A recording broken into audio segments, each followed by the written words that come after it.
Short form is the cocaine of content. There's some like lever in their brain that likes that, but I don't think it's long-term sustainable for the human brain. You know, I would say 5 years ago, followers did matter. If you followed somebody, you would be sure that that person's content would come up in your feed. When you post an introspective thing, the rallying of troops to those types of videos, I think is a good barometer for true fandom. Shout out Sean Puri. There was a tweet that he made. He says, who follows you is far more important than how many people follow you. 1,000 years ago, when there was no technology, the whole culture of like survival and relationships were built on stories like around the fire. There is a thing, if you're a creator and you're just doing brand deal left and right, you are cheapening your brand. But the big question mark for me is every unit of effort on Instagram is netting less money out because Instagram doesn't have sophisticated monetization. If followers don't matter, what does? All right, Weekends episode 8, we're back. The boys are back. We took a week off for New Year's, but we are back, locked and loaded, 2024. How we feeling? Feeling good, man. Episode 8, that's young Kobe. In Kobe year 24, that's meaningful. Cal Ripken Jr., Ovechkin, DC's very own. So I like the number 8. I'm excited for this one. Hell yeah, 8's lucky. We'll take it all day long. If you've been rocking with us, make sure to subscribe. I hate saying that. You hate hearing it, but make sure to subscribe if you're watching the video. All right, where are we starting? So first thing I want to talk about actually is this thing that has been like top of mind for us. We've been saying it for a long time. It's the idea that followers don't matter. And I think we're both in agreement that more than ever, they don't matter. Meaning I would say 5 years ago, followers did matter somewhat. Because if you followed somebody, you would be sure that that person's content would come up in your feed on like social media platforms. And then the TikTokification of social media happened. And what happened was these modern algorithms went towards a different metric, which heavily weighed discovery more. And who you follow was less important than sort of like your behavioral interests, let's call it. Maybe a kind of a bad way to describe it. But basically now, it's like, man, you could have 5 followers or you could have 500,000 followers. If you make that same piece of content, it'll probably perform about equally, right? Now, I don't want to say they don't matter at all, because you and I know the more followers you have, most brands are a little bit naive. They're just looking at the follower numbers. These are agencies. They have a budget to spend, and they divvy it up based on a following count and follow traditional like CPM, blah, blah, blah. So it does matter a little bit more, even though marketers are wisening up. But I wanted to get your thoughts on this. And then I have my own principle. But I read this tweet. I really liked it. It was by a guy named Pat Flynn. And he said, people are fans of creators on YouTube. But on TikTok, people are fans of TikTok. I like that quote. And he said, basically, as a creator, it's becoming harder and harder to foster a real community and create true fans, super fans. All of these platforms, YouTube included, are heavily pushing short form video content out and reduces our chances to really connect. And then he made this really interesting point. He said, there are massive TikTok influencers with millions and millions of followers. Nobody knows them. Nobody's in line at VidCon to meet them.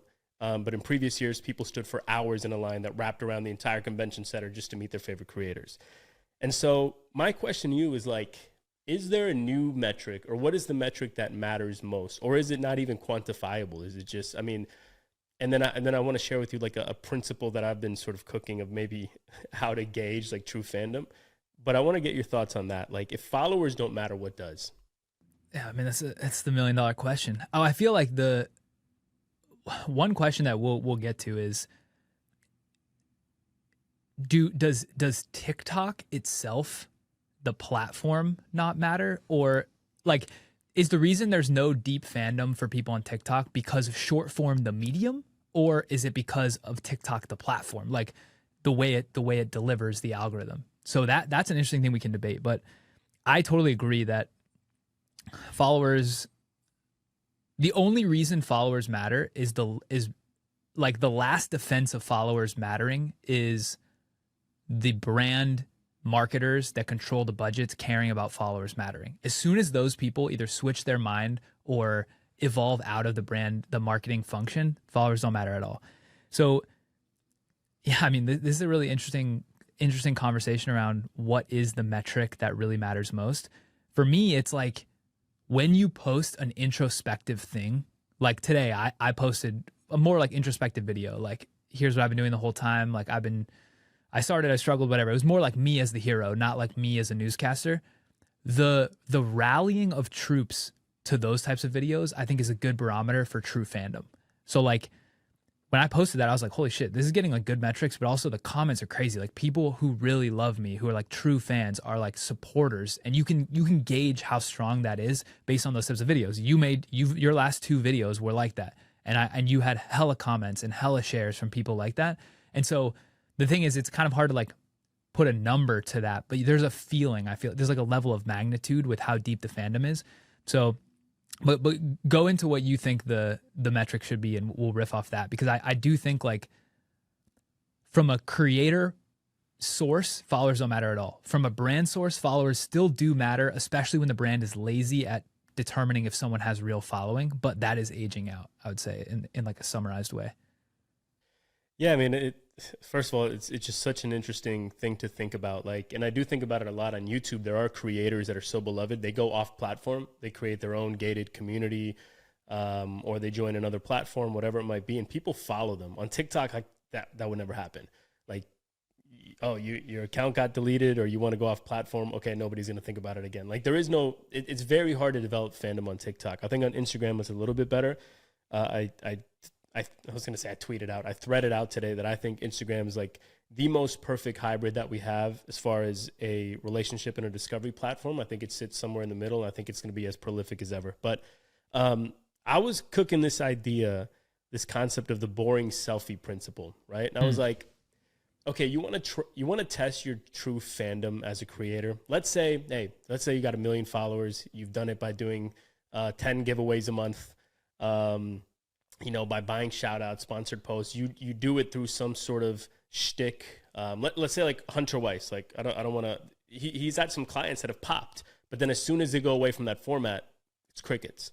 So say you get 2 million followers through whatever, and then you go and post like a boring selfie. I think how that performs, and I know this could be a little bit, the focus isn't on the metrics, but how that performs, I think, is a good barometer on the relationship and the connection that you have with your greater audience. So I see guys like Joe Rogan, and he'll like post literally like, it looks like he did it from a 2007 Android. It's like potato quality, like low resolution, and just like him fucking sitting on a couch, and it goes crazy, right? Rabid like almost fandom. Performs rabid fandom, almost performs better than like his content, right? And so I'm looking at that. I've been getting probably my last few posts have done really well, 10, 20, 50, 100K likes, But then I kind of tested this principle on New Year's. I just like posted like some random photos. But the one that I did intentionally at the beginning was like just me, selfie, kissing my daughter. You can't even really see my face, instead of like a more highly stylized photo that I think the algorithm could have picked better up. And that got 2K likes, which is dope. I'm really happy about that. But the discrepancy was telling to me. And so I pulled signal from that. And I'm like, okay, this is like my true fandom. Like this is my true barometer of like, let's say, like a real personality or creator online.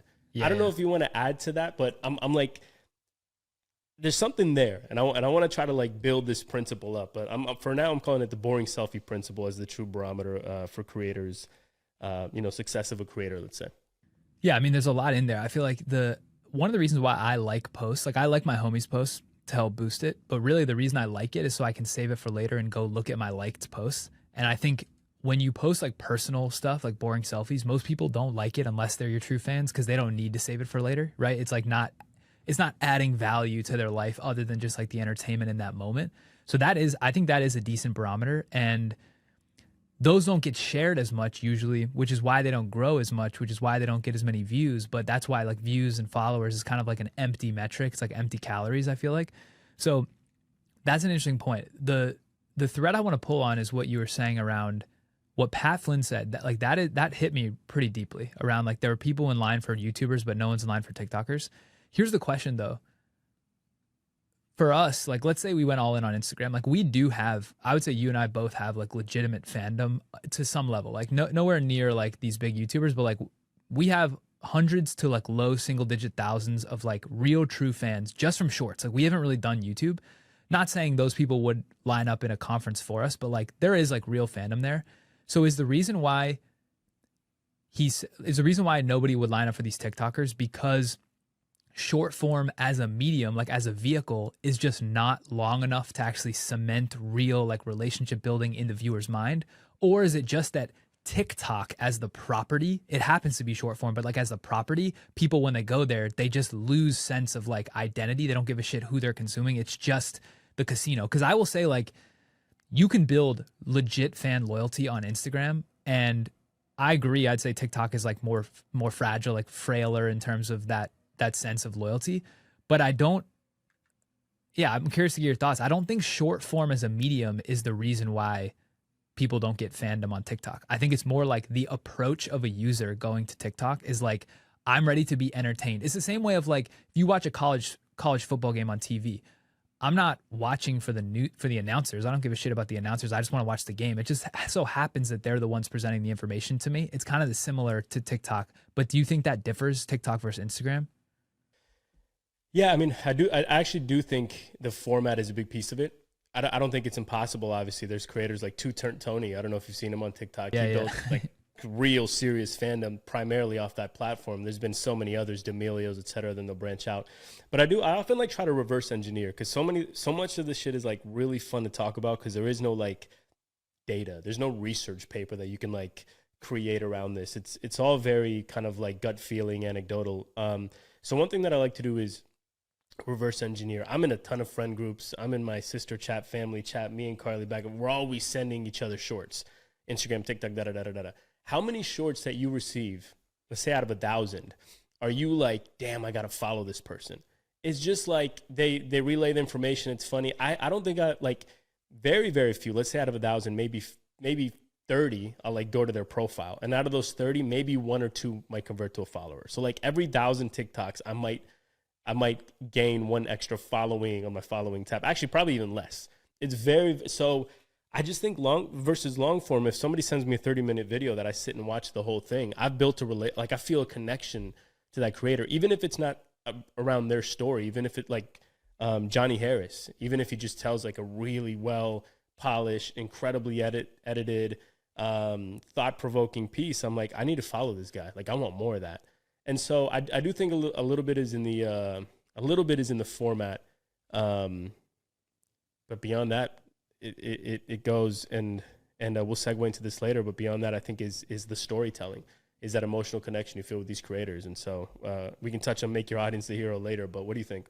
You know what I think it is I think a lot of the things that explain behavior can be rationalized if you look back like 1,000 years at how people operated. So like 1,000 years ago, when there was no technology, or even like further back than that, the whole culture of like survival and relationships were built on stories like around the fire, like long stories, long relationships. There was not like, maybe there was like the town gossip that would like go and have 5-minute conversations, but like the essence of society and human connection, as we've been told, has been built on these long storytelling sessions. And I think brains evolve to mimic patterns. And so if that's how we were evolved and that's how we survived, I think most people's brain is conditioned to like that long, breathing the pace, like storytelling 30 to 60 minutes at a time. And so what's interesting is like short form is the cocaine of content. And so there's a lot of people addicted to cocaine. Why are they addicted to cocaine? There's some like lever or switch in their brain that likes that, but I don't think it's long-term sustainable for the human brain. Like I'm finding myself, even when I go down these TikTok rabbit holes and I'll watch like 100 videos in a row, I don't feel good after. And it's not because the content I consumed was like junky. It was literally the format and the pace of switching, like it like fried my brain. And I personally don't like that feeling. And I think eventually a lot of people are going to realize that as well. They don't like that feeling. The reason they feel so shitty is not because part of it's like they're watching people have better lives than they think they can have or whatever. But the other part is like actually the psychological brain impact of the constant switching. It would be like if when you watch a movie that's like super high strung and high pace and high cutting and you're like, damn, like I'm really anxious. Well, imagine that, but you're piping that 12 hours a day. That's what short form basically is. So one of the reasons that, and we can talk about like, I'm not ready to go all in on long form. I think it is probably the right move, although we've built a lot of like interest and pattern in short form. So I don't want to like abandon it, but I feel like I think society is going to trend back to long form, principally because people can't take the brain anxiety that's coming from so much short form. Yeah, I mean, I'm with you. Like this year, I thought this year my focus would be on long form. I think the entirety of last year was like, let me crack short form this year. Let me polish my skills, you know, with the intention of eventually moving into long form. I still think and feel that way. But now I have this new line of thought where I'm like, okay, well, yeah, let's talk about this, because now I'm thinking, should I dedicate another year and go all in on Instagram? Conventional wisdom, which I agree with, and I think almost every successful creator has sort of followed this model, go all in on one platform. Doesn't matter what the platform is. Whatever platform is most suited to you, your style, your message, your movement, the audience you're trying to hit, blah, blah, blah. There's maybe a different one that's better suited for each creator. But most creators who have hit it big, they've gone all in on one platform, completely dominated there, and then began to branch out.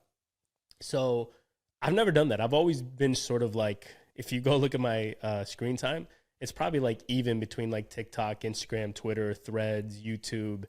And now I'm thinking, my thesis is that Instagram is going to be more prolific than ever. I think it's just on its way up. I think real time continues to trend upwards, while TikTok, I think, must be stagnating. And also from a personal standpoint, my own behavior, I'm on TikTok less and less and less and less now. And the real algorithm is actually better suited to my interests, which is interesting. But so now I'm like, should I do another year where I go all in on short form? Like as you know, with as much energy and focus as possible, and then revisit the long form idea later. I don't know if you've had something similar. And the reason why I think this way is like, if I go all in on YouTube, that's going to take some real serious time, energy, commitment. There's no guarantee that it'll work. Or maybe if it does work, maybe it takes 2 or 3 years. All in all, I'm abandoning where my momentum is. It feels a little bit high risk, high reward, but I want to hear your thoughts there. This is a great debate. If you're a creator, this is about to be the golden segment right here. I mean, okay, I'm gonna try to like frame my biases, because I'm biased, right? So like, when you have something working, it means you don't have to put as much effort into figuring out how to keep it working. So you like lean that way, right? So we have short form working. We have Instagram working. Like every Instagram post we post, minimum 100,000 views, but like more so in the hundreds of thousands, easy. And we go viral a lot. So we know what works. So like my initial bias is like lean into that. Because I'm running away from effort mostly. Like I don't want to have to then pioneer something else and spin a bunch of cycles, because like you want it to be easy. That's like how humans are designed. So that's one. But then the second thing is like the YouTube fandom, right? The long form, like we just said, long form builds deeper fandom. So the question is, will this podcast serve as enough of a long form, you know, satisfying bit for true fans, where if we went all in on short form but had this podcast, that would like check the box of, oh, there is a long form option for people to learn about us and like build trust. Is that enough? My gut says yes, that's enough. Like I don't think we would have to post weekly on YouTube in like these 5 to 10 minute curated cinematic pieces in addition to the podcast, in addition to shorts. I don't think we have to do that. So that's like the second bias is like, okay, let's zoom out and look at what we actually have. But the big question mark for me is, right now, Instagram is still very immature in terms of monetization potential. And this is the one thing that's holding me back from going all in. Because I do like, you and I both are like visually aesthetic. Like if you click on the discover page for Instagram, both of ours are probably similar. It's like the dopest like setups and like it looks really sick. And then if you pick the discover page for TikTok, it's trash. So like we are definitely more suited for Instagram in terms of either of those. But what I'm worried about is that every unit of effort on Instagram is netting less money out or value out in the aggregate, because Instagram doesn't have sophisticated monetization. For example, if Instagram launched a YouTube competitor as an additional option, like you could post 30-minute horizontals and they had the YouTube AdSense baked in, all of a sudden Instagram becomes really interesting, because then if all the eyes are on Instagram, but the monetization is also mature like AdSense, the ad ecosystem for brands will evolve more, and that's where you want to be. So the only thing holding me back of like going full in short form, another year delayed on YouTube, is that we're making no money from Instagram, like none. And the brand deals is the only way right now. And you and I don't love doing those because we're trying to maintain max trust and keep nurturing the audience. Whereas YouTube, it feels like the brand deals are less predatory, because if the video is 10 minutes and you just do a 1 minute brand deal, it's not the whole video. You know, it's, people understand you're kind of like, you're paying for the video with that 1 minute. So, I mean, that's like a little frame of both sides of it. I feel, my gut tells me going all in on Instagram makes sense though. Like that feels like the right play. Well, you nailed it. The most important thing there is long form this is why YouTube, you know, we've said before, is like the NBA, right? It is by far the most lucrative platform for a creator to be. If you have, I think I don't know, like how you feel about it, but I've always said that 100,000 active and engaged YouTube subscribers is probably worth at least 1 million active and engaged Instagram followers, which is worth probably 5 million active and engaged TikTok followers, if not more. And so the reason why is what you just said. It's like every video that you post, every piece of content that you post on YouTube, you can monetize, and it's expected, and there's no negative brand equity hit.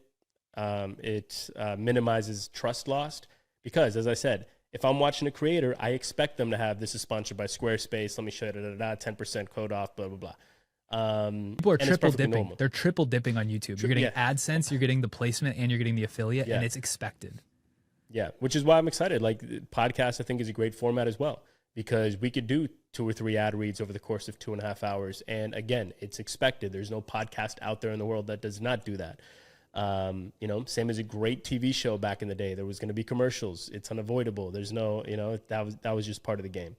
And so you're right. I mean, and also the added benefit of that extra connection and personal relationship that's developed, and, you know, affinity that's brought in by the audience, And so my thing is, we'll have to figure this out too, individually and together. It's like, how do we plan on monetizing over the next year?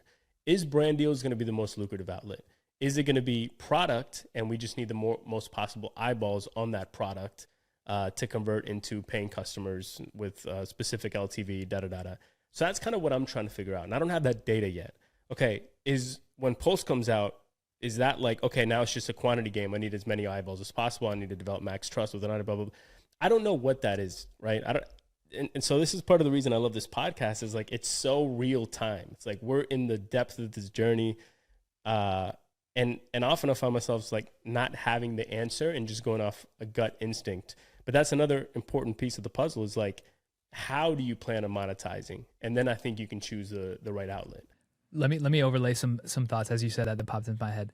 So one is, I do feel, so one strategy that might be the right strategy is we just say, like, fuck brand deals completely. We just completely turn off that spigot in our mind. Cause, and I feel like you've taken almost none. I've only taken a couple, but the way my mind is Man, I would love to. Because the way I have 2 and I'm dreading them. Yeah.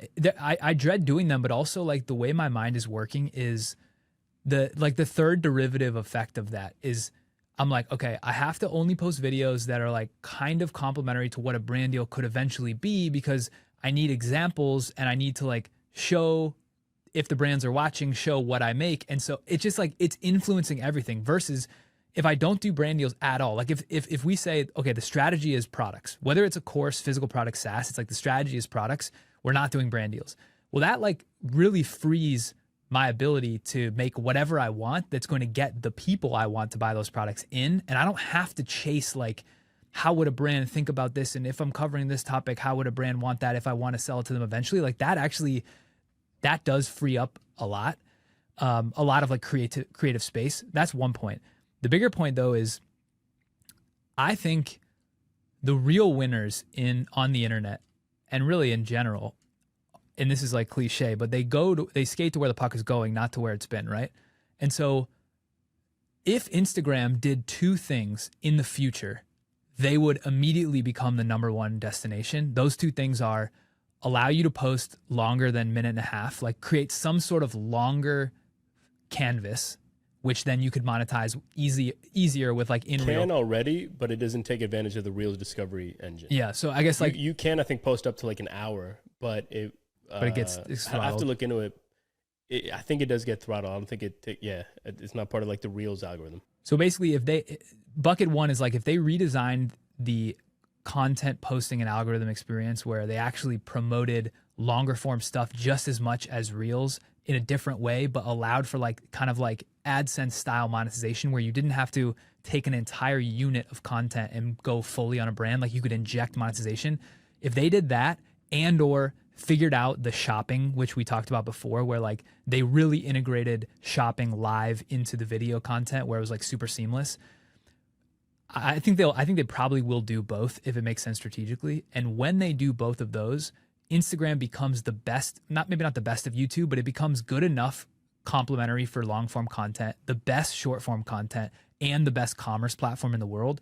Instagram would then become the destination. So in my mind, the skating to the puck is going is like, if you believe that Meta is all in on Instagram, which maybe they're not because they have a huge ecosystem, but if you believe that and you believe that they will figure out how to add in these commerce and these like other content functionality, the best play would actually be to go all in on Instagram during this build-up phase when no one's looking. And then when they deploy those features in the next 2 to 3 years, you're huge on Instagram. You've already honed the algorithm to know that you're one of the Instagram native creators, and then you just explode. Now that's a little bit of a risk though, because if Instagram as is today, right now, I still think YouTube's a better play. And although the view counts are higher and like there's more eyeballs on short form, it just feels like a little bit harder to build a lasting brand. Maybe not a lasting brand, but yeah. So that's one point I wanted to make is like, where's the puck going, right? What is YouTube going to go to and what is Instagram going to go to? Instagram feels like it's going closer to what we want, which is like to build our own products and brands and then be able to sell them to the people that follow us, right? Yeah, I mean, first of all, 2 things here. If you're watching the video, I'm not drinking pee. This is I'm sick, so this is an emergency.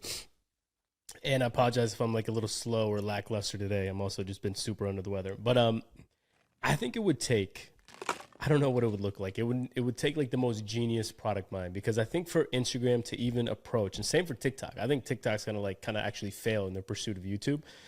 For Instagram to even approach a successful long form strategy, like, okay, say we can post 5-minute reels. I'm not going to sit there and watch a 5-minute reel. Like, it's just the behavior isn't there. And the reason people don't realize, like, the reason why YouTube is such a juggernaut is because, first of all, now more than 50% of YouTube viewership is on the TV. So somebody in the living room watching on the TV, or maybe you're working on your laptop while YouTube is on the TV, or it's in another browser tab, right? Yeah. Or it's like on your phone as you're in your computer, whatever it may be. You're like, not going to do that on Instagram. YouTube is honed and conditioned the audience to sit and watch or sit and listen. Instagram, I just can't see that happening. I'm not going to have like a 5-minute video on the side here as I'm like working and looking over. It feels very strange. So what Instagram would need to do is create some sort of web experience, probably to start, where it's completely redesigned, it's brilliantly reimagined, that encourages this kind of consumption. And then they're going to need to figure out a TV product. The other reason why YouTube is so dominant, I think, in the space is because they're owned by Google. So they have the complementary search engine that leads to a YouTube result. And like, there's just so much going on in that ecosystem that is very unique to that product that others can't crack. So like TikTok, I think, is going to fail spectacularly in their YouTube pursuit. Eventually, the YouTube TikTok creativity program will pay less and less and less as they realize it's not very, just people aren't consuming in this way. I might be wrong.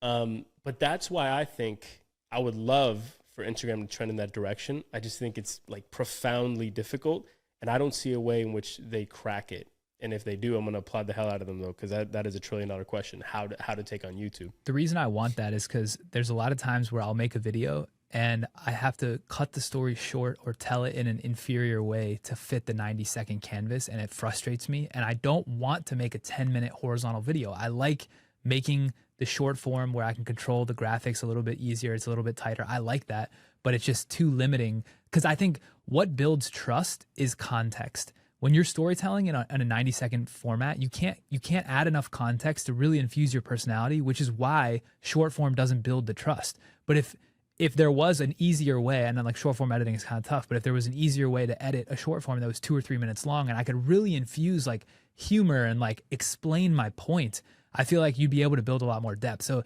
that point is coming more out of like my desire, not to have like a YouTube replacement, but just to have like longer content canvases, because that's how you build trust and that's how you would convert, I think, more through short form. So yeah, I mean, it's interesting. I was thinking as we were talking, like, you know, what's funny is like not to stroke our own ego, but Instagram should just hire the two of us as like a little pod that like a little innovation pod that like once in a while we just come into their product team and we're like, yo, here's what we're seeing from the ground. Like we're two of the most active people on the platform from like a video first creator perspective. Cause I think a lot of our ideas sound obvious to us, but like would be pretty novel to people who aren't making content every single day. And if you think about like, what do we like? We like high quality. We like good brands. We like visual aesthetics. Instagram is the platform for those people. Like it just is. It's always been. It always will be. So like I really want to see Instagram succeed, but it just feels like sometimes they don't approach building the features in a way that would suit, you know, people like us. Absolutely, man. I mean, Instagram's also, you know, just like every other platform, but they serve such a wide spectrum of users. So I'm hanging out over the holidays with my cousin. She's 18 in high school. And like, just out of curiosity, I'm like, show me your Instagram experience. It's way different. It's not like the experience that we may have. It's like literally still just friends sharing like their weekend photos and stuff. And I'm like, wow, like this, I'm so far removed from this. This feels like Facebook 10 years ago where I'm like seeing the, you know, everybody's nights. And like, that's still kind of popping off on Instagram. And I'm like, that's interesting. And then I'll go to my wife's Instagram, again, way different, like just a profoundly different experience than what I'm met with on Instagram. And so I'm like, this is super interesting. It's like, that's a difficult challenge to navigate when making, you know, decisions on the platform is keeping that in mind, like how many different, you know, subcultures and different interest groups, et cetera, demographics that you're serving. But when it comes to like the more, so like professional creator, storytelling, like content creator world, I think we're really plugged in. I would love to be that. And that's another reason I want to become a power user on Threads. Because strategically, I just think Threads is going to continue to pop, especially come US 2024 election, where unfortunately I hate it, but it's going to become like politically segregated and Threads is going to be a stronghold on one side, vice versa, which sucks. But like Gary Vee says, I'm platform agnostic. Where's the attention? That's where I'm at. And so I think, and not just that, by the way, I just think, you know, Meta's got another up $400 billion or something in market cap. They're going to be spending heavy on Threads. It's coming. Yeah. But I also love, I'm like connected with a lot of people on the Meta team, Instagram team. And I love just like giving feedback, whether they listen to it or care or even pick up on it or not. It's kind of irrelevant, but I like to be that kind of like beacon of feedback for their team, just what I'm seeing, what I'm thinking, et cetera. So we can do that. From an official standpoint, let's go. That'd be sick. Before we go to the next topic, so you talked about the Instagram ecosystem. So basically, when I think of that, it's you got the Reels, you have feed posts, you have stories, you've got the broadcast channels, which for people who don't know, is kind of like a one-way messaging channel where like Roberto could send out stuff and then people could react, but like can't message him back. And then you got DMs, you've got threads. I mean, they're like, it's a super comprehensive ecosystem and a lot of touch points. That's a positive. The negative potentially is that's a lot of different content creation, content experience you have to optimize for. And so, because the way I think of, you know, like you said, what if I go Instagram agnostic? I mean, Instagram specific. For me, like I kind of make videos to be visual and then I just cross post on TikTok. Like I don't really think too much about it. I know you make certain videos that you only post on one or the other, but like I just view TikTok and honestly YouTube Shorts and Snapchat as just like, might as well dump it here. But like I'm really trying to grow it on Instagram. So I guess you could say Instagram specific on the short form video, but to be Instagram ecosystem specific, that is like a lot of different types of content to create. So how are you thinking about that? Is there a strategy, or are you just like, I want to grow on Instagram and be everywhere on Instagram, so like I'm gonna optimize my time and my day to like be really good at making all those different types of content? Yeah, I think for every creator is different. You know, I see a lot of big creators out there that I love who are not on Threads and don't have a broadcast channel. I think for them, it's like, I just want to focus on my feed and delivering good content every day. But I just love the option. Even Adam Mosseri, Instagram CEO, came out and was like, we are shipping a lot. Remember, you don't have to use it all. This is kind of just optional depending on your sort of nuances and who you are as a creator. But I love as an example now with the Instagram ecosystem, I don't think I can do this on any other platform, where I can post a video and then post like my thoughts behind the video on Threads, and then maybe some behind the scenes footage on stories, and then maybe give a unique look or custom look to the people only on my broadcast channel. There's so many ways to share, and there's so many like different audiences to serve. Threads, by the way, is also awesome because I'm connecting with so many people I wouldn't have otherwise on my Instagram. That's not really kind of part of my same algorithm, if you will. So that's what I love about Instagram. It's like the perfect hybrid, as I said, of a discovery platform. We're putting out reels every day that are reaching new people that have never heard of us every day, and a relationship platform for the people that have come in and are now your followers. You can continue to cultivate those relationships using different communication formats and mediums. So I love that about Instagram. I don't think for every creator, you need to use everything that they have going on. Again, like anything else, if you fracture your focus, it could be a detriment. But just having the ability and the option there in platform is great, because the last thing I'll say is increasingly, I think on the internet, it's becoming different to get people off platform. So if you want to get people from Twitter to Threads, Threads to YouTube, YouTube to Instagram, Instagram, TikTok, it's becoming harder and harder and harder. Nobody wants to leave the platform, to the point where if I click a link and it's like embedded within like the Instagram proprietary Safari thing, I'm like, I'm not good. Yeah, I don't care how much I want to watch it, I'm not going. Yeah. And so having all those options within platform, I think is really useful. You know what I feel, and this is a good transition to another topic, but like the people that I feel like are doing repurposing really well, like Ali Abdaal will say, I would love to know just like what his team and workflow structure is to like get the base content to whoever it is to then repurpose it everywhere. Because that's the thing, is like, if you're going to be on Threads, Twitter is kind of like Threads, so you can really cross post on Threads and Twitter. If you're going to be on Reels, TikTok and Snapchat and Shorts is kind of like that, so you might as well cross post. Once you go down that, it's like, I just spent 2 hours posting, trying to get it everywhere. And so like people like Ali Abdaal, he has a team and a workflow that's doing that cross post repurposing for him. Like he's making the core video and then they do it all. So I would love to, we got to get some people on here who are like the COOs or like number twos of these content operations and talk to them. And this is a good transition to the Matt Davella video, which you sent me and we both watched, because he's talking about like his team. Do you want to like set that up, why it was intriguing to you, and we can talk about it? Yeah, so, Matt Davella is somebody that I've looked up to for a long time. Incredible content creator, storyteller. Like, I think he really hit his mark and started popping off many years back when minimalism was like this big topic. And I think he was like one of the top voices there. I don't want to misrepresent him. I think there was a video in which like him and his girlfriend, maybe now wife or fiance, sold like everything and then just moved into, again, maybe we'll cut this part out because I might be completely butchering it, but Matt Davella posted a video. He's done the entire mega successful creator arc where he started popping off, hundreds of thousands of views, then millions of views, then hundreds of thousands of subs. Now all of a sudden millions of subs, and he's like this YouTube megastar. So he did what every other creator thinks that you need to do. You start hiring a team, you thumbnail editors. He put out a course. He did like probably inside salespeople, operations, staff, and all of a sudden he found himself, he said, looking at a Zoom call one day with like 12 people looking back at him, and he's like, damn, I'm like a full-fledged CEO out here, operator. And he realized that he loved all those people. It was working well, but he was spending so much of his time in meetings, delegating, managing, organizing. He's like, I kind of liked it better when it was just me and a camera, and I was just like doing whatever I wanted at my own pace. So he went back to that.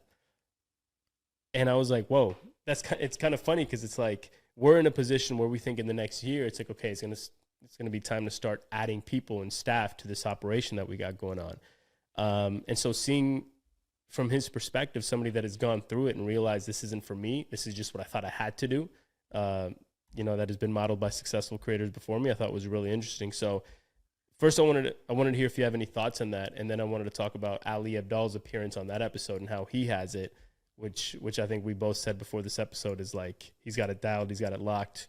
That's something to model after. Yeah. Sure. I really liked watching that video, and I like the way he put it together, where he kind of like interviewed different people in the midst of it and then gave his own takes. You can tell he is very good at storytelling around a particular topic. For him though, the thing that stuck out to me is he said he really missed the editing. When he was making the video, he's like, I really like the editing. Most people don't like it, but like for me, it was the only thing in my life that I could do where I truly got lost and like found that flow state. And so he's like, he didn't want to be the CEO role and lost the thing he loved. So he was like, the only way to get the editing back is to slow down, because I think he could have still retained some people, but he realized he needed to get the editing on his own plate. He had to slow down. To slow down means he makes less money. He can't cover the payroll of the rest of the team. So he had to pretty much roll off even if he wanted to only roll off the editor, he had to roll off his entire team to get the burn down, which makes sense. My thing though, and this is what we were talking about, is like, I think one of the most valuable things you can do once you start to see some success is really be introspective about what you like to do in the process, what you will tolerate but don't really love, and then what you absolutely hate in the process. And if the only goal is to keep going and not quit, you have to hire out the stuff you hate. Otherwise, you will resent the entire thing. That's what I'm starting to realize. And so for me, like, in the video, let's just say in the video creation process or in the whole suite of stuff, I love thinking about strategy. I love thinking about product. I love working with like really dope designers and product people, giving my thoughts on where I think a product should go, and then having them, not just them do the work, but like them use the magic of their skills to like bring it to life. I love that. When it comes to video, I love going down the rabbit holes and finding interesting stories. I love thinking about how to present them. I hate the editing. I honestly don't really like the recording. I hate the editing. I hate the posting. I hate all the ops around it. I don't like the brand. I don't like any of that stuff. And so when I think about that, it's like, okay, some of those are stuff I hate. Some of those are stuff I'll tolerate. To this point, I've tolerated everything because I'm alone. And same with you. Like, we've pretty much tolerated all the stuff we didn't want to do.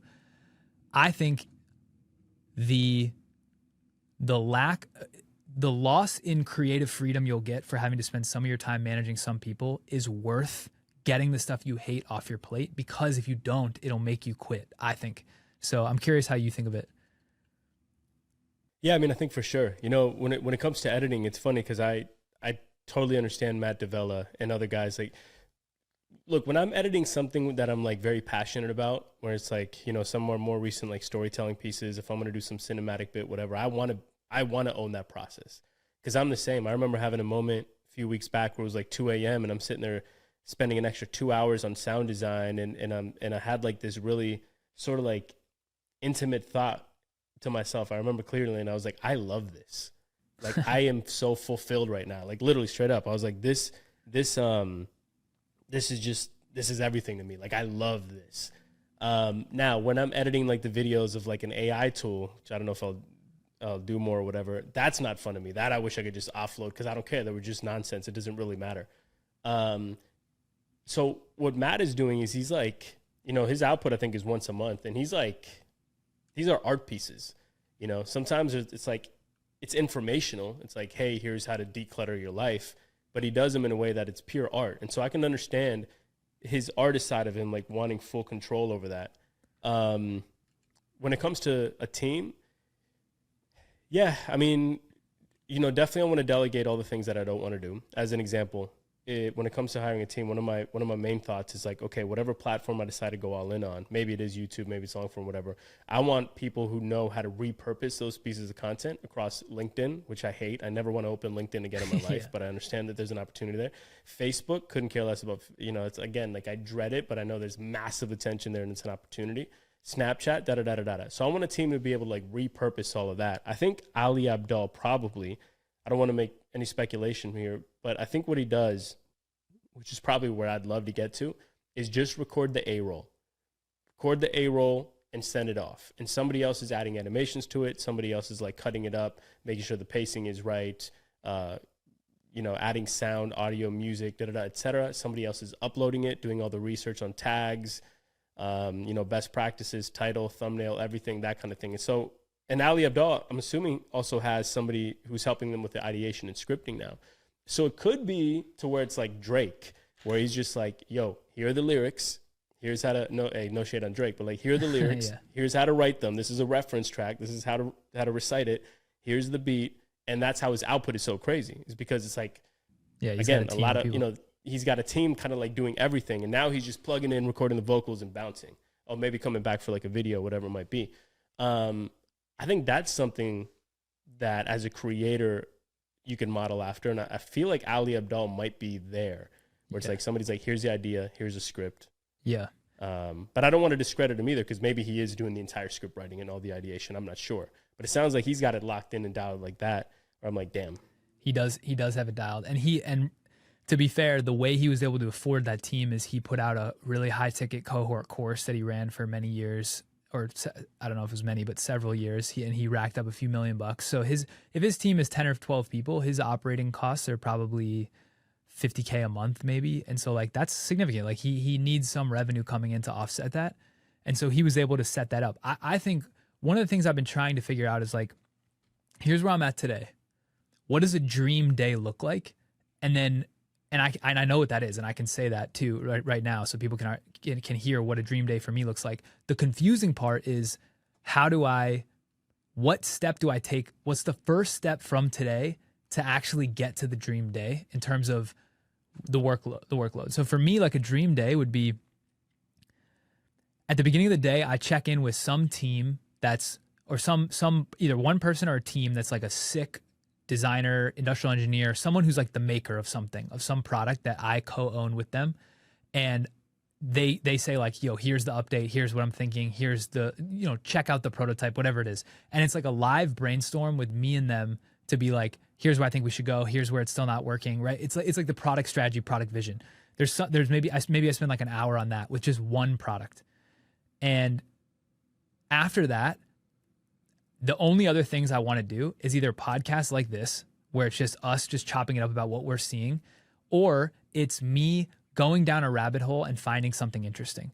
And if the output of that finding something interesting is recording an A-roll and sending it off, fine. If it's me writing, fine. But like the rest of the time is just me thinking and looking for stuff. That's it. That's all I want to do. And I want enough revenue coming in from the products we own, and potentially even if the content is making money in some way, to cover me. And that's it. And that's all I want. And if I did that every single day, I'd be the happiest dude ever, because every year, a couple years, we could launch a new product, and I would have that same cycle over and over of like, what's the customer need that's not met? We're going to make the best product, the highest quality product in the world. But I don't want to be actively doing the actual heavy lifting. So if that's what a dream day looks like for me, and today I'm just making content, I'm doing all of it myself, and I'm editing all myself, and like no money's coming in, there's a long way to go to get to that dream day. And so what I'm struggling to figure out is like, what is the right first step? Is the right first step trying to automate the content? Is the right first step keeping costs as low as possible and trying to increase revenue? Is the right first step just slowing down the content and starting to build a product? Like find a partner and like start to build that physical product, right? Like I don't know what the right first step is to get to that dream day, but at least I have a little clarity on what that dream day is. I'm curious if you think of it, kind of similarly or differently. Yeah, no, I mean, I definitely agree. I think like realistically, like obviously dream day, I just wake up and do whatever I want and work on whatever, fulfills me. But there's like, okay, there's some reality to it. I think when it comes to content, I'm really in line with you, where I would love the same style of content that I've been making, where it's like kind of like we sort of leading, maybe not leading, but like kind of defining our own category. I would love to stay in there, where it's like covering like storytelling about tech and business and culture and like the intersection of all that. And I would love to kind of delegate that to the point where I'm just looking for the idea. I'm still writing the story. I'm recording the A-roll. I send it off, and then like the process is handled by somebody else. But I definitely do want to do one every 2 months, let's say, like one of these like super cinematic originals. That is, again, just something. It's funny because like I love doing it. I've had the best feedback. B, and then like scientifically, or let's say like mathematically, the follower to view ratios are highest on those by far. Well, maybe not. When I first started doing AI, just because I was like super on top and one of the first in that trend, that view to follower ratio was converting so high because people wanted to learn more about it. And I would always hit that call to action. If you want to, stay updated in the fast moving world of AI, hit that follow, catch you, blah, blah, blah. That worked really well. But since then, let's say like the last 9 months, the two pieces that I've seen the best view to follower conversion have been those like cinematic pieces.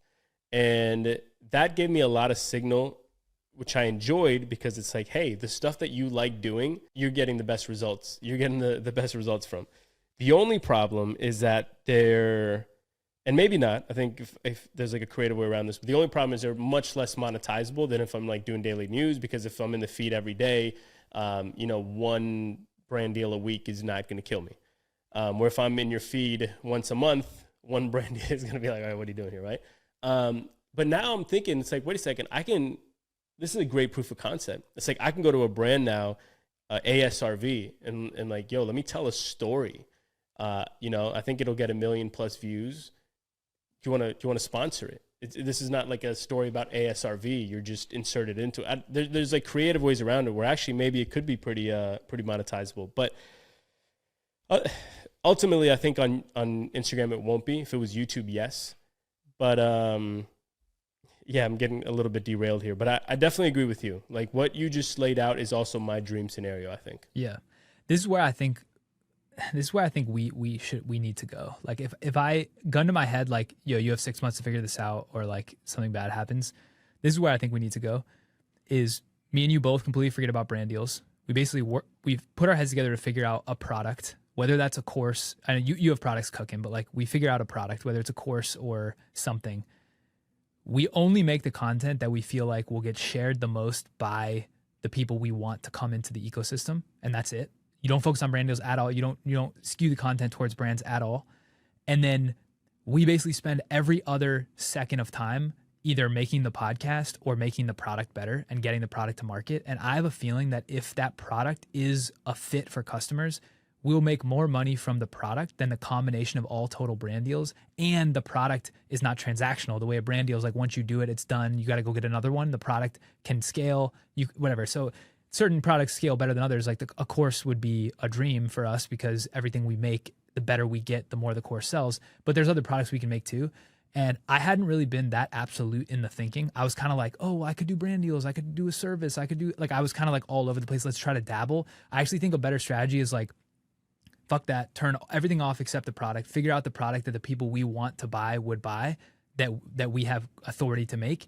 And everything else is just like basically what you're doing with the cinematic reels. And I have to figure out what that is for me, but like make the content that we want to make that would attract the people we want to attract and just spin that wheel. And I think if we do that, that sets us up in the best position to not sacrifice trust, to maintain quality, but also to make enough money to keep going. Because the thing that a lot of these people look over is like, yeah, Matt Davella is on his own now and doing one post a month. Yeah, Ali Abdal has a team of 12, but like those people grinded for years and made a ton of money to be able to fund it. We don't have that right now, or at least I don't. And I know you're making a little bit from the tome and stuff, but like you'd probably say you don't have that income source the way you want it either. And so to me, it's like, and this is like part therapy, part just like working this out on the fly. But like, I was thinking a lot about this idea of open loops.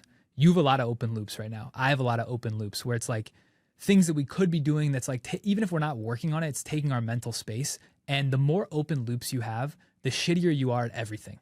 So I'm just like, yo, let me close down all these loops. Like there's just no reason to have a loop of like, you know, could I work with that brand eventually? Like what does a clothing brand look like for me to design? Like close it. These are like little tabs in the browser. Like we got to close them so that we can just only focus on the one tab that actually makes sense for the strategy. So I'm not saying the strategy I just laid out is the perfect one. Like we probably should refine that, but this idea of open and closing loops, I've been thinking about it a lot because my mind is so fractured right now. Like there's just too many things. Yeah, I mean at the highest level, ultimately, obviously you don't want to have to do any brand deals if you don't want to. I don't think Nelk Boys are doing any brand deals, right? It's all because now they have their own. They products. are the brand deal. And that's the brand. They are the brand deal. That's the most lucrative. But at the same time, there's brand deals that. Like Casey Neistat did one for Mortal Kombat, which I was like, that was just kind of dope because it fit so well. I don't know, it just worked. But I don't want to say no brand deals, but I do only want to do the highest quality brand deals. I hate I don't think I'm gonna do like any like small AI startups or something like that anymore because it's just it's not worth the nuisance. I also hate, like as an example, I was doing this one brand deal that I got coming up, and I'm like back and forth on the script, and they're, can you add this sentence? Can you add this sentence? And by the end, it just becomes like a boring corporate read piece. So I'm not thrilled about having to post that. I was literally thinking about going back to them and like returning the money. I don't. And by the way, you're right. I don't have like that income that I wanted. I want it to be probably at least like $50K to fund like the real operation that I'm after. I've bit into my like savings mega over these last 3 or 4 years. I've lost a lot of money investing into things that didn't pan out. But I'm still very, very patient. Like I'm still not willing to sacrifice anything in the short term. It's not like things are dire or anything. So I can still, you know, I can still keep that long-term focus. I'm still playing this long-term game. I even told myself when I started this content career, I don't care about making money for 3 years. Like, I'm going to be the best I can possibly be first. And so, yeah, man, this is a great thing about weekends. It's like live brainstorming, like a live journey unfolding. But I still want to do brand deals only if they're super, super dope. If Apple wants me to cover the Vision Pro, let's go. Yeah. One but thing. If little startup A wants me to cover their ChatGPT wrapper, nah, man, I can't. I don't, you know, Yeah. not compelling enough. One way to frame brand deals too that I was thinking is like, yeah, I feel like the way you're saying it is right. Me talking in absolutes to shut it all down probably makes no sense. But the one way to frame it is like, you get a lot of reach outs from these smaller companies that are like, we're doing a campaign, you'd be a good fit. So it's like, that's one bucket. The other bucket is like, we want a Kallaway video. Like, we want a Roberto video. To me, that's like a perfect distinction. It's like, I only want to work with companies that want a one-of-one Kallaway video. You're buying an art piece. If you go to a gallery and there's a dope artist with paint all over their jeans and you love all of the paint, all of the artworks they have, and you walk in, you're like, I want to commission a piece from you. You don't tell them shit. They just make the piece and you're like, I love that guy. I love that girl. I want their piece. That's what I like. There are brand deals out there like that. I think Casey Neistat did a lot of them, like that one with Nike when he went all over the country, all over the world, and like filmed that him jumping over the camera. They wanted a Casey Neistat video. They didn't want a campaign. Right. And they probably gave him all creative control, and it was probably ordained and required by Casey. Exactly. So that's like, I guess, a good frame for it. Where do you want to go next on the docket? First of all, I like how you wrap that. I mean, it's I'm in agreement, dude. Like, brand is everything. Ultimately, brand is everything. And unbeknownst to creators, like, there is a thing, if you're a creator and you're just doing brand deal left and right, you are cheapening your brand. I think that's sort of unavoidable. Because again, like, scarcity, you got to keep that mindset of like, scarcity is a high resource. It's like, if you're a brand, I know for a fact that if I'm doing a little startup and I barely have a budget, I will never get Casey Neistat. And there's a prestige to that. I know for a fact that I'm not going to get Gary Vaynerchuk. There's a prestige to that. They've built their brand to the point where, hey, by the way, maybe if I did a Mortal Kombat ad and I did something really creative and cinematic, could I have gotten the same views as Casey? Yeah, maybe. But guess what? My million views would never be as valuable as Casey's million views, because there is that prestige behind it. And so that's all, dude. Like, brand, that's, you know, that's why I just want to give it my all. Like, you know, blood, sweat, and tears, my heart and soul. Maybe I'm not going to make a lot of money over this next year, but I'm setting myself up to one day, like, I'm commanding these top deals because there's a brand behind it. So, but the way, yeah, man, I always go back to that. The way you build that prestige is by making the shit you want to make for a long time, right? Like, that's how, what gave Casey that like stamp is that he built the ink himself, and then he's stamping all these brands. But like, it takes years, honestly, to build that prestige. That's what's frustrating to most people, is like, we're 1 year in and we're like, fuck, like, what strategy should we take? It's like, yeah, but we haven't made the ink yet. Like, our stamp doesn't hold as much weight as like an MKBHD or like a Casey Neistat. Yeah, and that's why sometimes on this pod, I'm always echoing that, where it's like, hey, patience is the game. 1 year in, it's like almost like laughable, you know, trying to get so ahead of ourselves and be in such a rush. Yeah. Because where we are at 1 year in probably puts us in like the 0.01 percentile, you know? So it's we gotta be proud of that. Where do you want to go next? Right, let me look at the doc. There's a Sean Peary, and shout out Sean Peary. We love Sean and My First Million. There was a tweet that he made talking about how to sort of build an audience in 2024, which resonated deeply, because these are actually ideas that we've tossed back and forth on this pod over the last 8 episodes, and he just succinctly like curated them into one place in his own thoughts. But I don't know if you wanted to sort of unbundle this tweet. Yeah, or we could save that for another pod let's later. Let's unbundle it. I read it last night. Let me open it up. Because I think the big thing from him, well, this is the thing, is one take I've been seeing a lot that I don't really agree with is a lot of people saying packaging doesn't matter. They're like, just be dope and the package doesn't matter. I don't think that is true, especially if you're starting from zero. I think the landscape's just too noisy for shitty packaging. So that is one thing too nuanced I mean, yeah, that blanket statement, there's too many variables to kind of declare. Yeah. But let's go to this first one. So he says a few non-obvious lessons I've learned building 500K followers and 100 million plus downloads. But the first one we discussed, remember it took me like 3 minutes to explain, and then you were like, oh, LTV of the audience. But we discussed this in like episode 4 or 5 or something like that. But who follows you is far more important than how many people follow you. Quality over quantity.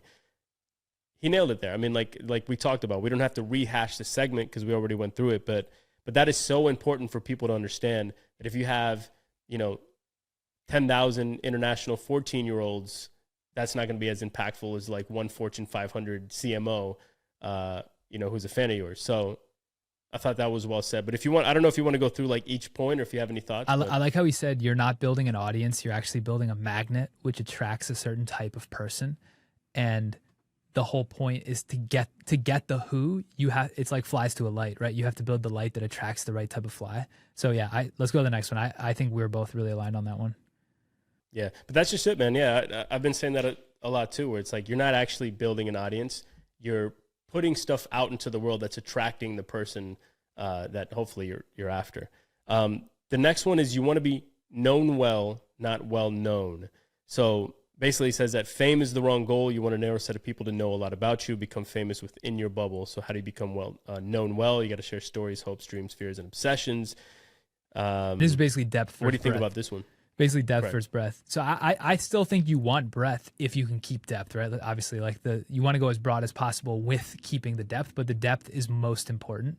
Because I think some of these, we'll keep going through, but some of these lessons are kind of like, it's almost like to somebody who doesn't have a lot of followers, like, don't worry, if you build depth, you'll be okay. And maybe that's true with the right niche, but maybe it's not true. Like a lot of these lessons aren't just blanket coverage, because I think packaging does matter. I think having 100,000 people at a 8 out of 10 depth is better than having 10,000 people at 8 out of 10 depth. So I feel like people listening that get triggered by these can take them with a grain of salt. But a lot of these are what we've been saying, right? Like almost all of these are exactly what we've been saying.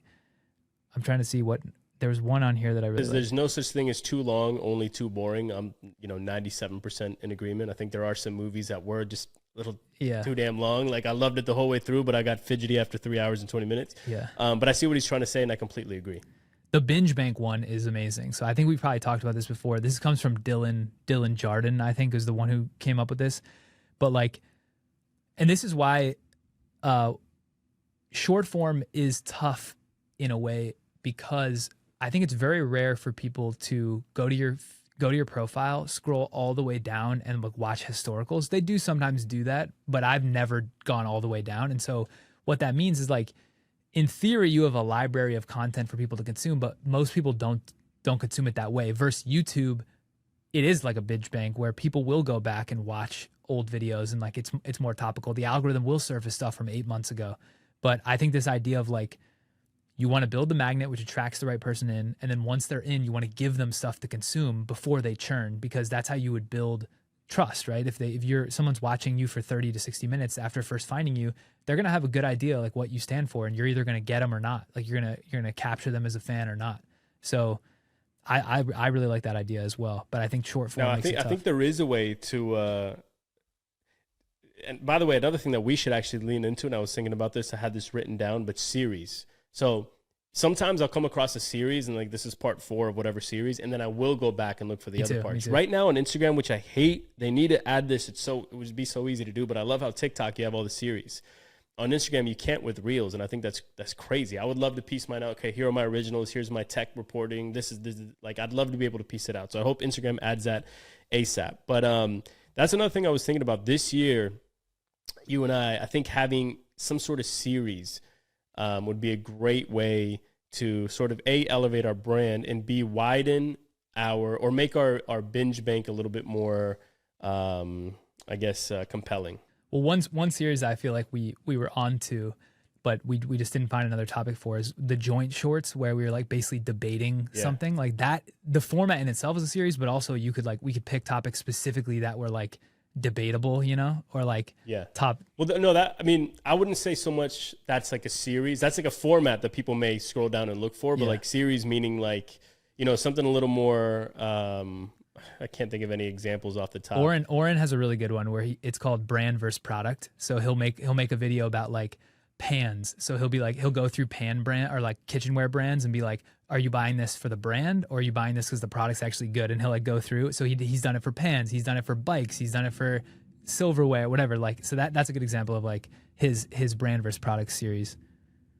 Sick. Well, I mean, that's something that we should definitely do because I like that as well. The binge bank, the rabbit hole, the Kallaway rabbit hole. I come across your video. This is super dope. Let me go consume the rest. And you're right. I think it does work a little bit better on long form.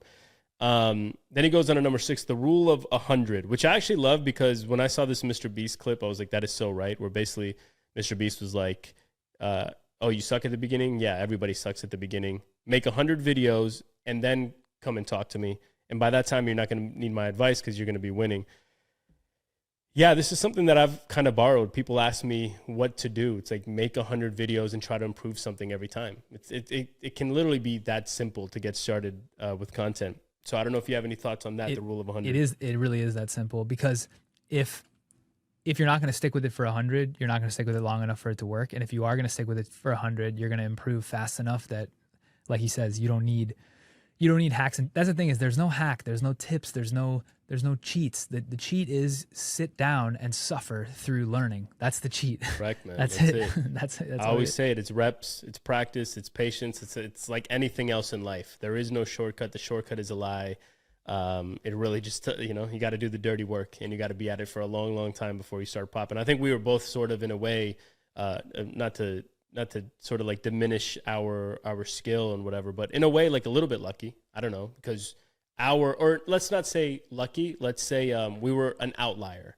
It's like, oh, Kallaway popped right away. Oh, Roberto, in his first 3 videos were doing views. It's like, wait, well, that's an outlier. So don't compare yourself to that. Like generally, it's going to take years and years and years. My favorite examples are, Marcus Brownlee. He was on, I think, video like 200 and he had like 2K subs. I just read Patrick Bet David. I heard in an interview. Second year on YouTube, he had I forget how many videos, but second year on YouTube, at the end of the second year, he had less than 2,000 subs and then he started popping. Mr. Beast, famously, I forget how many videos he made before he even cracked 1,000 subs. Like, it just is what it takes. It takes a special person to be able to brute force through that many. Like, it's just really, and also, if you're trying to push the envelope, it never gets easier. Like yesterday, I'm 250 videos in. I still not proud of my skills. I sat here and suffered to make the video yesterday. Like I spent from like 4 p.m. I broke for dinner and I was working on it until 2 a.m. It was a 30-second video. Like that's how many hours it took because I didn't know how to mask. I didn't know how to do things. The only way to learn how to do them is to do them, which sucks. But like, yep. That's the case. That's how it goes. You just have to be like willing to suffer through learning. But that's so valuable too, because now that I know like every part of the process, when it does come to hire, it's going to be a little bit easier to understand what I'm looking for. 100%. It's like now, not only do I know how to, like every creative software, I know how to shoot, I know how to light, I know video, I know like my way around like almost every asset or every facet of content creation. And so now when it comes to hire, I know exactly what I'm looking for. I know what's good, what's not. I know what takes time, what doesn't. I know how hard certain things are, et cetera, et cetera. Exactly. So the other two I think were a little bit obvious is, pick the platform that suits you. I think we touched on that a little bit earlier. And then don't stop, which is, it's funny because that little piece of advice, don't quit, is so hard to follow. But the barrier, like, dude, it's kind of easy out here. Like, you just don't quit. Like every podcast, we made the example, 1% of podcasts make it past episode 21. It's like, part of the game is just not to quit and stay in the game as long as you can. And one hack on that. And then one hack on that super quick. So I wrote in the doc, like I was last week or 2 weeks ago, I started to have like a little burnout situation. I was never like, I'm going to quit, but I was like, God damn it. I like actually don't want to make anything. I don't have the creative juice. And that hadn't happened to me yet. Like maybe a day here or there when I was hungover, but like I was able to push through. But this was the first time where I was like, I had time to work, but I didn't have the will to work. And I was like, all right, this is a problem because this is how most people end up quitting. They do that for a couple weeks and then they're just like, oh, whatever. Like, I don't really need to do this. Luckily for me, like I quit my job, so I have to do this. But one small hack is if you're feeling that way, just don't make stuff for a couple days. Like actually let yourself walk away. Even weeks, man. Even Take weeks. time off, even 100%. Weeks. Exactly. Yeah. And so I'm like, I made that video yesterday. I was like getting frustrated, but got it out, liked how, and now I'm back in the like spirits of being creative again. But sometimes that happens even for like, I don't know if you've had that in the last year, but like, dude, that it happens where you're in a flow, nothing can break the flow. Then you have like a trip or you have like a family obligation. And when you come back, the flow is lost. Everything is chaotic. You don't have that momentum again. And you're like, God damn it. Like, what do I have to do to get this momentum back? Sometimes it just ebbs and flows. You just have to step away for a few days, I found. Yeah, and I think that's perfectly. First of all, everybody should be doing that anyways. You know, there's got to be times where you just unplug for a week or two, and I think that's perfectly normal to kind of like reset. Like you said, you were able to sort of reset that creative energy and drive. Yeah, you know, not quitting doesn't mean never taking a day off. It just means, you know, just staying in the game. I don't know if there's like would you say there is a time that is too long? Does it depend on your body of work, on your brand, on your reputation, on your momentum? Or like, meaning if I were to take 6 months off, I think that could really kind of like kill and destroy momentum. Yeah. Do you think there's a time to kind of like watch out for? The problem is with the short form algorithms, I think it feels to me like if it's more than 2 weeks, you're basically not starting from scratch, but like you got to rebuild that momentum.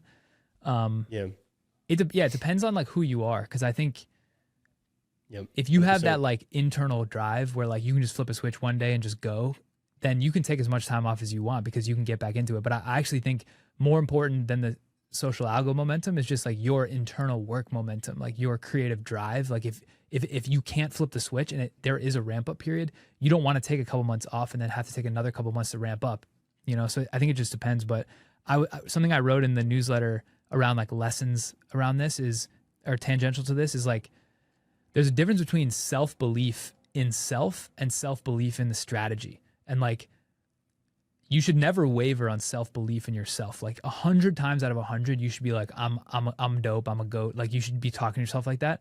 But there's oftentimes where like we set a strategy or like we set a vision and we're really hyped about it. And then something changes, you get new information, and like that strategy needs to be reevaluated. I think a lot of people conflate belief in strategy with belief in self, and they start feeling bad because they're like, oh shit, my strategy was off. I think it's important to like have that bifurcated line, you know? So that's something that I hadn't thought about before. I was letting myself get sad when my strategy or like my mission was, you know, someone poked a hole in there, I poked a hole in it, but like you know, they're separate things. Yeah, man, no.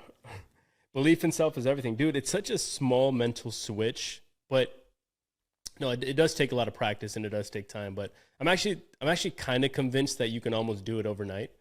I wasn't able to. For me, it took a long time, but I think it really can be done overnight. And sometimes it's as easy as like just daily affirmations or the way you think and the way you say it, man. Like, please, anybody watching, like, I don't ever want to hear if you're like, oh, like here's an example. If I approach a brand, this actually happened to me with LG the other day. I wanted to do like that projector. I have like this great idea for this LG projector, and I was like, let me just go, you know, try to get a deal out of this because it's such a dope idea. And they were like, oh, we're not interested at the time. And like literally my brain went to your loss. Yeah. Like, too fucking bad. You're going to got crazy ROI. Like I was going to do the crazy, like you guys are idiots. Before like 5 years ago, that Roberto might've been like, fuck man, I'm just not good at this shit. I suck. Exactly. You know? And so like but I'm like this with everything else in life now, to the point where I'm in such a privileged position because I truly would not trade my life for anybody else's. I love where I'm at. I love who I am. I have so much faith in myself. And this is honestly something that anybody out there listening could like, what's the word? Could crack in a second. It just literally is as easy as that. It's like a mental switch that you can turn on and off. Yeah, I call it jailbreaking the mind. I wanted to ask you real quick too. Ooh, I like that, jailbreaking the mind. I want to ask you something real quick. How long does it take you to write those newsletters? Because that was like a book. Yeah. Like the last, what was it? 23? Yeah, 23, yeah. 23. That was like a book. I'm like, yo, that might have taken me like 3 weeks to write. Like, how long does it take you to write one of these newsletters? Basically, so like throughout the week, whenever I get in a flow state, which is kind of like usually after workouts or like during workouts, I just like have a note that's like blueprint, and then any idea that comes to mind, I just write it down. And then usually, so I write them on Sundays, but usually I'll sit down, I'll kind of look at the list. I have like 20 topics or whatever that I haven't used. I'll kind of pick the 3 to 5 that I want to talk about that week. And then sometimes I'll just be like, in a flow and just write out kind of like the majority of what my thoughts are. Other times I don't. So I usually sit down. It takes like 2 to 3 hours to write them usually, and then another hour to edit and like make the graphics for it usually. Damn, I would have thought more, dude, because like I said, those are pretty comprehensive. Yeah, sometimes it's longer, but my brain just and works. You can tell it's not just like a word dump. It's not like a brain dump. Like they're pretty well thought out and like written very. Like it's pretty impressive, man. I always recommend your newsletter, and thanks, anybody man. listening needs to subscribe. So it's really, really impressive. Thank you. Yeah, I feel like it's a good fit. It's a good content fit for the way my brain works. But you would think like, oh, if you're good at writing, like just write 40 hours a week. It's like there's only so much I can do of that, you know. So it's like a burst, and then I'm almost like tired of writing after a few days, or like for a few days. So yeah, but things come different things come, dude. The editing takes me forever. Like I spend 6 hours a day editing, so it's hilarious that just different mediums. I mean, I guess the cool thing is like you're really documenting with the newsletter, right? Exactly. So it's not like you have to. And I kind of wanted to go more in that direction too, because I'm always with my newsletter. I've been a little inconsistent, but that's because I'm like I only want to write it if I have something really valuable to share. Some weeks I'm not going to have that inspiration, you know, but if I'm just kind of like documenting the way that I feel, I think but I would never be able to do it like you, man. So, yeah, kudos to you. That last, everybody should read that last one. I was like, yo, am I reading a book? Like straight up, like there's professional writers whose output is once a month to write like these introspective newsletters. I could probably, you know, I'm like, you're doing them every week. So it's really impressive. We'll take it. We'll take it. The point of the documentation though is really key, because this more or less is documenting in a way, like it's helping people, but it's documenting for us because it's like a point in time. I would say I think it would be even cooler if we had a little segment in each of these, or like once every couple weeks where we were like, you know, these are updates, more like time-based updates that are a snapshot in time. But like this is documenting, the blueprint is documenting. I want to convert blueprint into YouTube a little bit so that that's documented. I think it's so dope when like, dude, that Kanye documentary was sick. Like, and it was either lucky or forethought or both that he had that guy walking around all the time. But like, that's why it's all worth it, is when you can watch something back and be like, holy shit, look at that.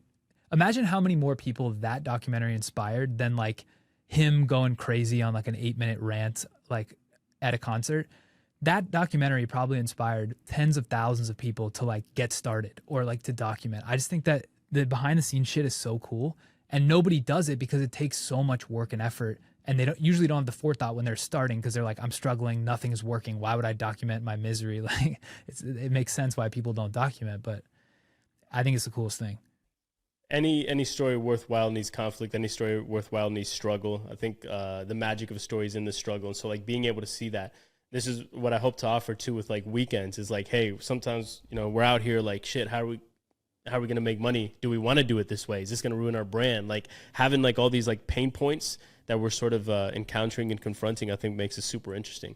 You were talking about burnout a little bit before. Have I felt it this last year? No, but what I have felt over the last few months has been, and perhaps it's overthinking, which is perfectly possible, but it's like, I'm looking back at my body of work, and we've talked about it before in this pod. Like I didn't like most of the stuff that I was making. I just felt like, okay, now I am a resource for people, and, you know, kind of like that create to serve mantra. People like it. It's working. Let me continue giving them what they're after. And now I'm to the point where it's not burnout. It's like, I don't even know how to describe it. It's almost like not burnout, like I'm too tired, I can't get myself to do this anymore. This is too boring and unfulfilling. So I think there's a distinction. Let me know if there's not.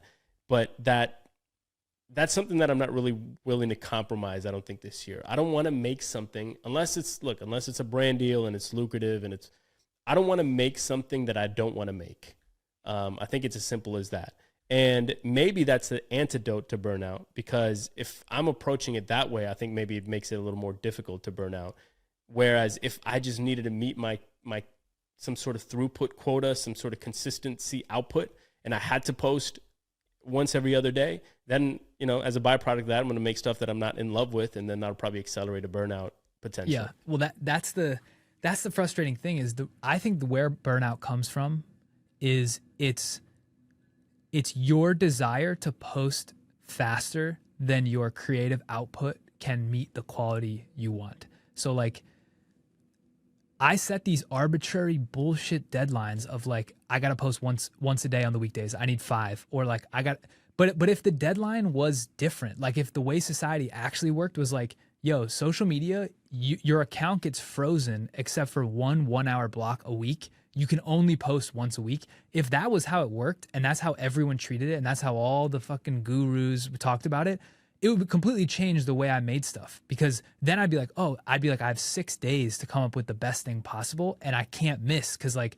I only have a 1 hour window. It would completely change everything. So I think my burnout is from these arbitrary deadlines that I'm setting on myself to hit certain thresholds that I don't even know if those thresholds create optimal results. I don't even know. I've just came up with these, once a day would mean I'm productive. Like, and I think that's where a lot of people get frustrated, is they look at other people posting or frequency and they look at themselves and they're like, I'm behind. And they're creating this like weird, I'm victim to it. And I'm trying to, I feel like you've done a good job of breaking that, right? You were posting like almost every day and then you took a few weeks between and you had hitter after hitter, but there was like a couple weeks between. And I don't know, maybe you could talk about like how you mentally justified that, or if you didn't even think about it, because that is how it should be, right? That's like a very healthy approach. Whereas what I was having was very unhealthy and it was causing me to be like super frazzled. Yeah, I mean, I wouldn't say it was deliberate. The first half of this year, I was probably posting every day. Like my output was crazy, but I was like, this is what I'm going to do. I had a plan. I'm going to get after it. And then my daughter was born, and then my output just sank, and it was unavoidable. For those out there who are not fathers or mothers, you will understand what I'm talking about one day, where it's just like, if you want to be a good parent, half your day is gone. That's just the way it is. And by the way, you want half that day to be gone dedicated to your son or daughter. But now I'm a little conflicted, man. I really am a little conflicted, where I can continue that output. We have a schedule set up now that I could probably do a video day again if I wanted.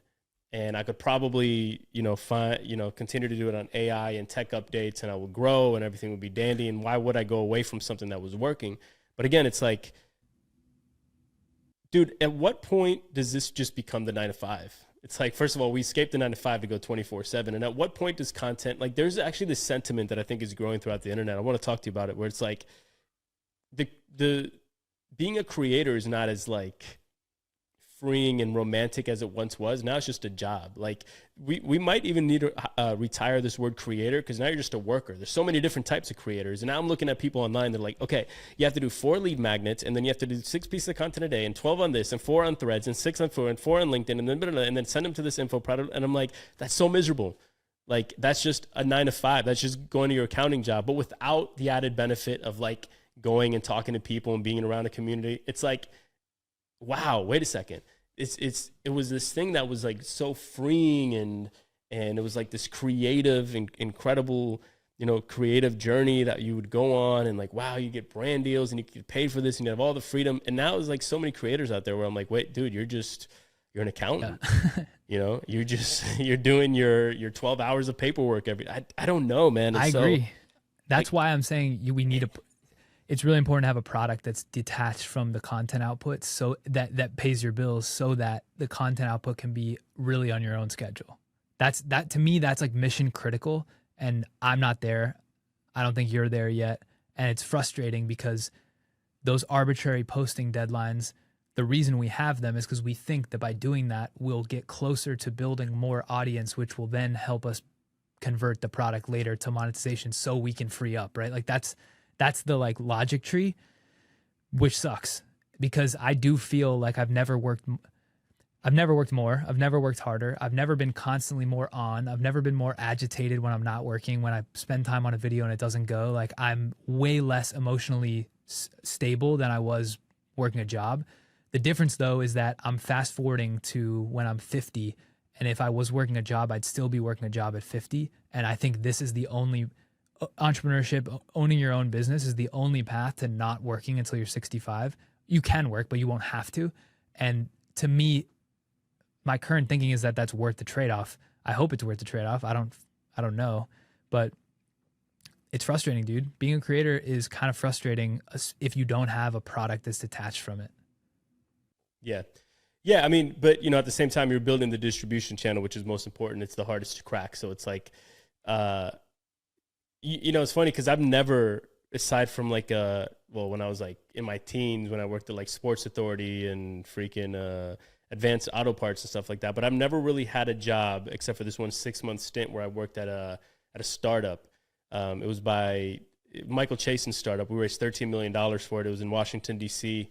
And I often find myself like looking back at those 6 months with so much endearment, where I was like, it was so dope going to a location and there was 35 people and we're all working towards something, like shooting the shit and bench in the office. And like Michael Chasen's just such a dope guy, so Blackboard $2.9 billion, whatever it was. And just like, I learned so much from him. And so it's funny, it's like, if you really want to become a creator, yes, it comes with the added benefit of like potentially exploding and doing life-changing money, and it does come with the added benefit of freedom and this and that. But we should almost start changing the perspective where it's not like, yes, I'm a creator now. It's like, yo, you're a creator now. Like, it's there's thousands of hours in front of you, and there's gonna be you're gonna go through the entire spectrum of emotion. There's gonna be joy, frustration, sadness, doubt, and I'm seeing this more and more across the internet now, where a lot of creators are like, damn, I kind of miss the camaraderie that I had at my 9 to 5.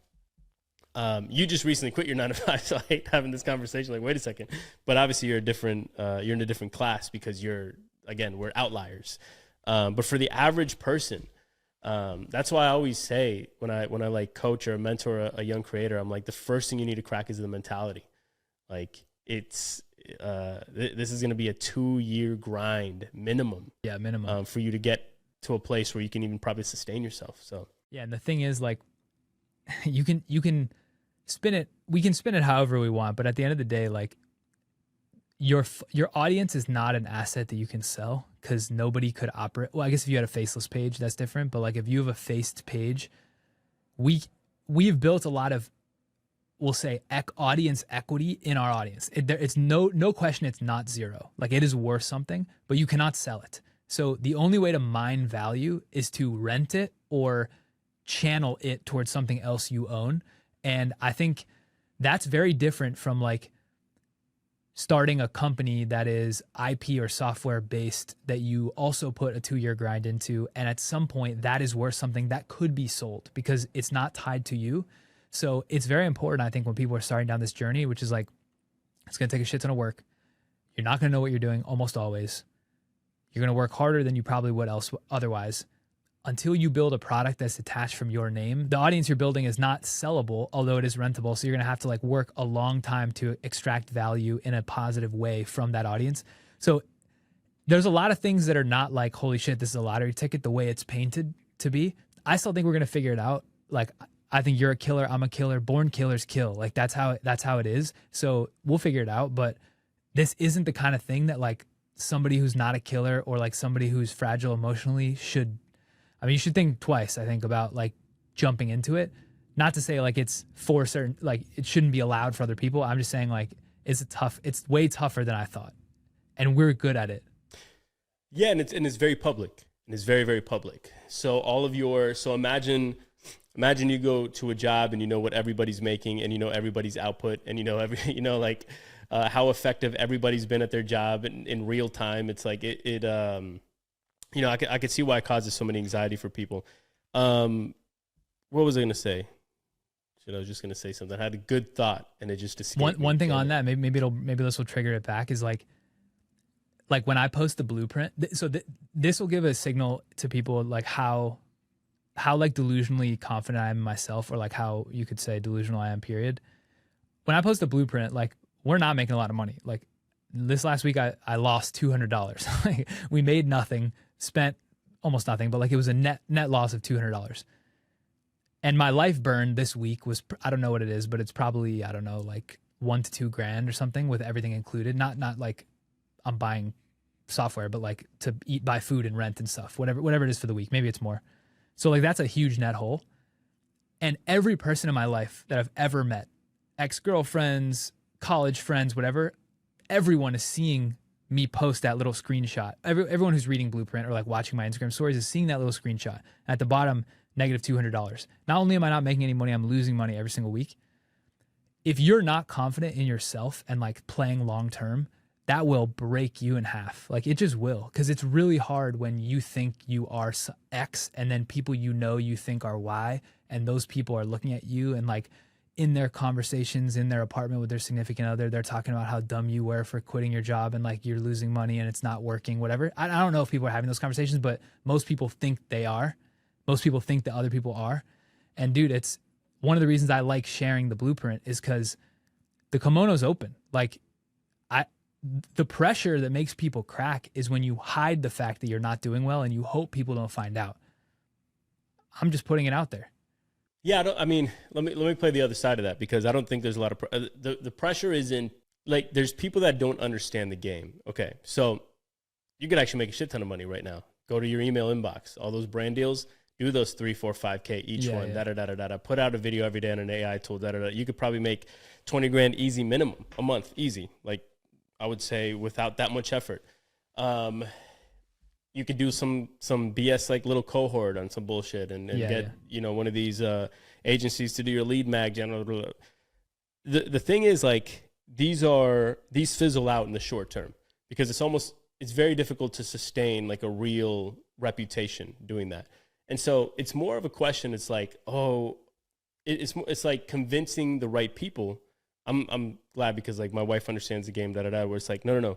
It's a long-term game. I'm going to sacrifice these things deliberately in the short term. I have a greater picture in mind. So it's a little bit different.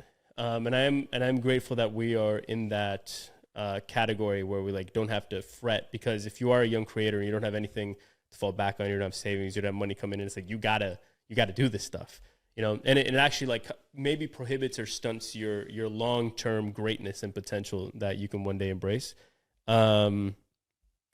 But yeah, I'm in kind of the same boat. It's like, why am I making all this content where the money isn't matching? But I know for a fact, like, remember when I set out to start making content, I was like, year 3, that's when I'll turn this on. First 3 years. And now it's funny because we talked about it in an episode ago or two, where it's like, I had a 3-year plan and 12 months in, I'm like itching. Yeah. I'm like, oh, wait a second. Exactly. But yeah. So before we wrap, did anyone send any questions in DMs when you put the story through? Oh yeah, I had a question here. Do a little creator Q&A to close it out. Also, if you're listening to this point, if you've listened an hour and a half in, you're a real ride or die Weekends fan. We appreciate you. I think Weekends will be big. And also, if people are out there listening a la carte, which I suspect, which I'm kind of like, I love these segments because I almost want to keep it where it can be consumed a la carte. In case you only have like 20 minutes, let me find the most interesting segment. I love that as well. So I had a question here that I posed to you. This is from Matthew Sampaio. Shout out. I love Matthew. What do you think about using somebody else's style as a reference until I find my own? So if for a budding creator, doesn't necessarily have their own signature style, what about just, let's say, kind of copying or heavily inspired from somebody else's style until you develop or cultivate your own? What do you think about that? I don't know. I think it's fine. I mean, at the end of the day, like, nothing on the internet is protectable. Like, as soon as you put something out, anyone's gonna see it.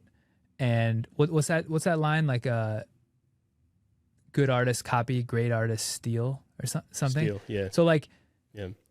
My take is that in order to really have longevity, you need to be one of one, or like have your own kind of flair and style eventually.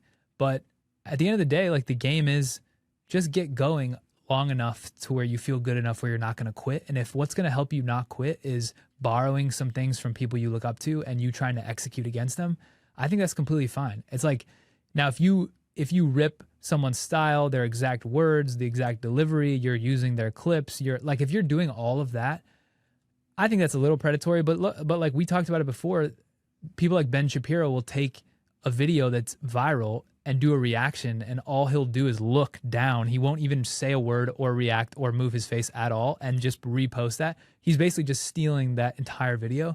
And those are the rules of the game. Like, the game is you're allowed to do that. So there was a time where I was like kind of annoyed by that. But at this point, it's like, yo, if you're good enough that someone's going to want to copy you, you're doing something right. And so if you're at the beginning stages and you find people you want to copy, like that'll help close your learning gap, I think. What do you think about this? I'm in agreement. I mean, it literally, when I had that format that was really, really popping, covering AI tools, I would go to people who would ask me for advice and just say, copy everything I'm doing, literally verbatim. Like, go do everything that I'm doing, copy it exactly how I'm doing things. But then I'd always say, now, you're eventually going to have to find your own style. Otherwise, you're just going to be like a knockoff forever, you know? And so that, to answer Matthew's question, I think that it's perfectly fine in almost anything, not just content. If you want to figure out how to light something, guess what? Find a movie scene and try to light it exactly how that gaffer, how that DP or whatever did it. Like, try to match it exactly. Same as content. Like, match somebody else's. See if you can edit it and like crack how they're doing it. Like, that's just an accelerated way to grow. But obviously, you have to eventually figure out a way to like craft and cultivate your own style and signature and bring something unique to the table, because you have to trailblaze. And it's interesting because when you look at any great artist, even music artists, they all have their own style. Like, there's nobody else. Like, if somebody comes in rapping exactly like Lil Baby, they're just not gonna pop. They're always a Lil Baby clone forever. The second derivative will never be more popular than the original. 100%. And so I don't mind it at the beginning. And I think you're right. Great artists copy, or good artists copy, great artists do steal. But eventually you do want to, I think it's like your duty as a creator, almost like craft your own style, signature. I'm still on this journey too. Like, I don't know if you heard like Tim Ferriss, there was a clip going around where he's like, it's much easier, instead of competing in a crowded space, it's much easier to create your own lane. I don't know if he said it in like a really, really cool way. But I'm working towards that. I want to like create my own category. Yeah. You know? That's what I mean. I think you've already have that. Like, you created the Kallaway, like your own category. And I think every creator needs to trend in that direction. I 100% agree. That's what I mean by like, you want brands to come to you and be like, I want a Roberto video like that. I want you to tell the story. I don't want the story to be told. I want you to tell it because I like the way you do it. That's like the definition of one of one. And when you copy someone's style, you won't be that. But it can at least help build your foundational skills and help, because like we said, it all starts with that mindset shift. If what's going to shift the mind for you is producing something good enough, like at a certain level of quality that you believe in yourself, and the only way to get there is to copy, then copy. Because like, I want as many people who have flipped that switch, who are building their own stuff, because I just think that's cool. Like that, the world, at the highest level, maybe you could argue the world is zero sum, but like at the level that we play, the world is not zero sum. So like we can all win with 1,000x more people doing what we're doing.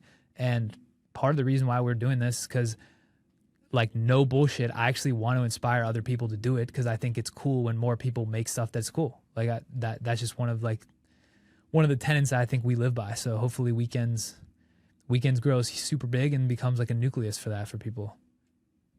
That's a recurring theme for me, man. Is like, I'm always telling people to start content. Why? It's like, oh, you just said content is a 9 to 5 and it's impossible. Why start? It's like, no, it's more so the inherent desire of a human being to want to express themselves. It's so important. I don't care if you're doing it on this decentralized medium. If you hate Zuck, if you hate Larry, if you hate whatever, the Chinese who are controlled by things, okay, go do it on a decentralized medium, whatever it might be, but like, go and express yourself. I think that's so important. I think it's a tragedy that so many people suppress their natural desire to express themselves because of, again, like the very public nature of social media, because of what somebody else may think if they're not going to get any views, because they're going to suck at first and they don't want to put in those 100 videos just to start improving.